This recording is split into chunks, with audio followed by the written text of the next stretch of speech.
जिला गोरिया कुशीनगर जिला एही जिला से तो सब जिला हिला एही जिला से तो सब जिला हिला गोरिया कुशीनगर जिला गोरिया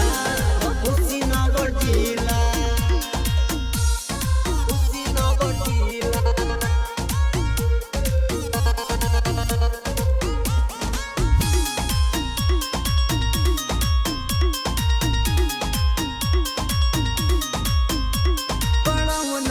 मशहूर हई दबंग रे की चार चार गो पिस्तौल रखिले संगरे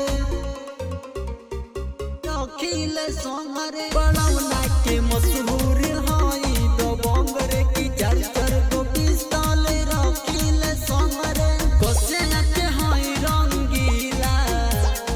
कसे के हई रंगीला गोरिया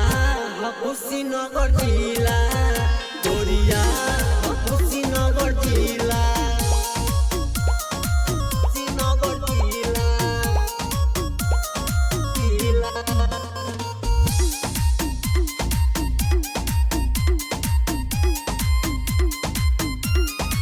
दबंगई में सबसे बाजिला कि पूछेला नहीं सीधे मारे लागे दबंगई में सबसे बाजिला कि पूछेला नहीं सीधे मारेला सूजी से न करी है तेलीला और किस दीपक से न करी है तेलीला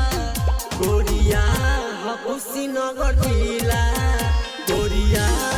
कुशीनगर जिला जहाँ जाला वही गाड़ देला किला जहाँ जाला वही गाड़ देला किला गोरिया कुशीनगर जिला